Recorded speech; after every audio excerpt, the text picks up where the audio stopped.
Bwrdd da bawb, dwi'n gobeithio bod pawb yn iawn acw.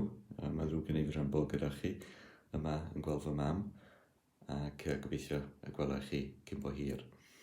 Nawr te, mae hi'n fis hanes pobl ddu neu croen ddu y mis hon, ac oherwydd hoffwn ni drafod un o'm harwyr i, sef Dr Martin Luther King Jr.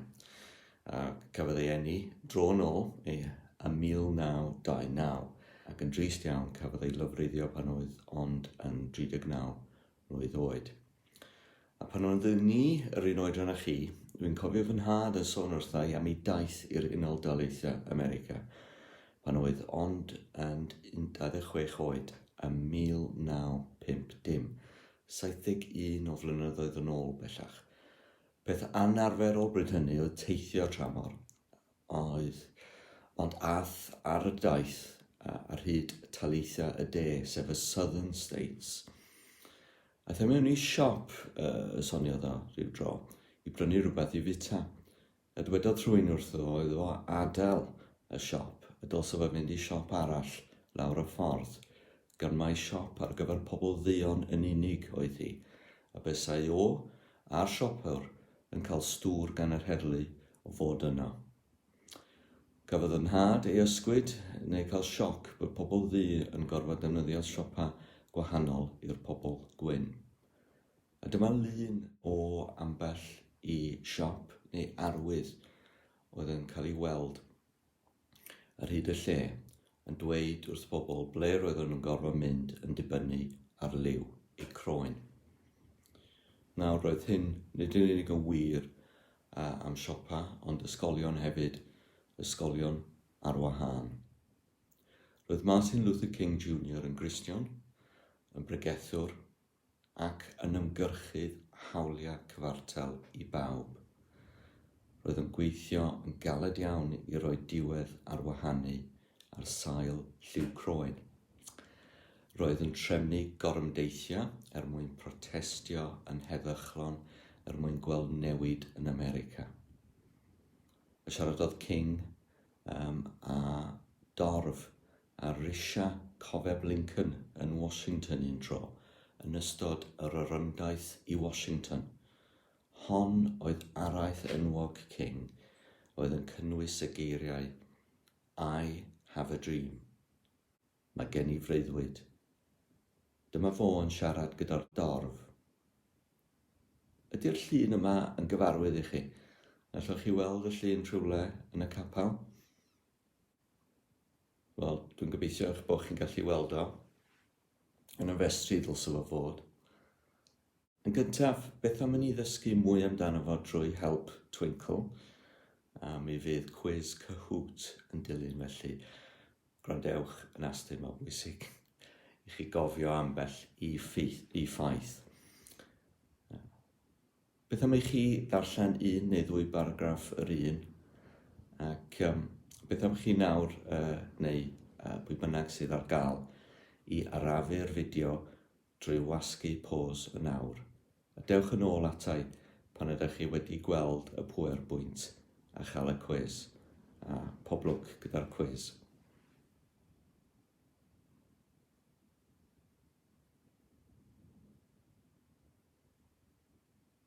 A nawr gadewch i ni edrych ar yr araith fawr ei hun. Mae gen I freuddwyd. I have the pleasure to present to you Dr. Martin Luther King, Jr.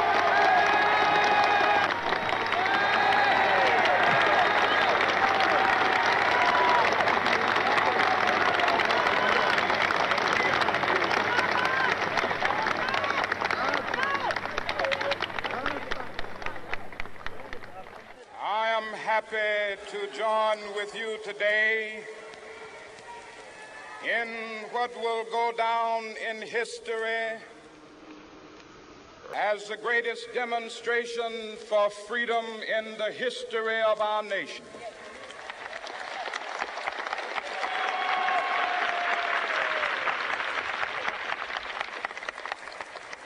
This momentous decree came as a great beacon light of hope to millions of Negro slaves who had been seared in the flames of withering injustice.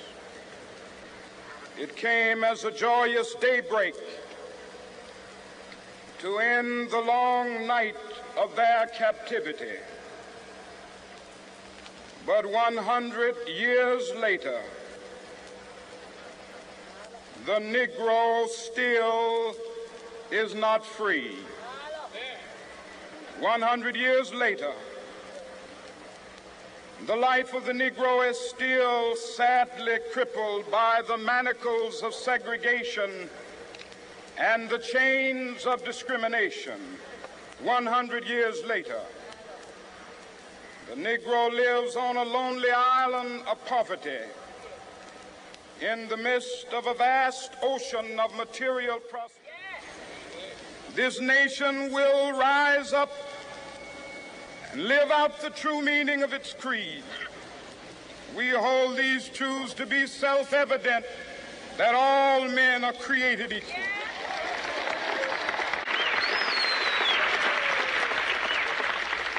I have a dream that my 4 little children will one day live in a nation where they will not be judged by the color of their skin, but by the content of their character. I have a dream today.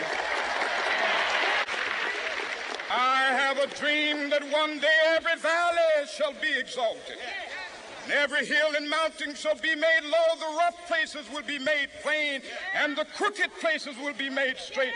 And the glory of the Lord shall be revealed, and all flesh shall see it together.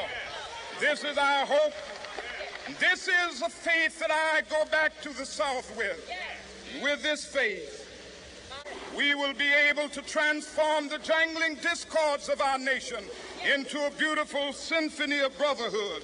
With this faith, we will be able to work together, to pray together, to struggle together, to go to jail together, to stand up for freedom together, knowing that we will be free one day. This will be the day. This will be the day when all of God's children will be able to sing with new meaning, "My country, tears of thee. Sweet land of liberty, of thee I sing. Land where my fathers died, land of the pilgrim's pride. From every mountainside, let freedom ring. And if America is to be a great nation, this must become true. When we allow freedom to ring, when we let it ring from every village and every hamlet, from every state and every city, we will be able to speed up that day when all of God's children, black men and white men, Jews and Gentiles, Protestants and Catholics, will be able to join hands and sing in the words of the old Negro spiritual. Free at last, free at last. Thank God Almighty, we are free at last.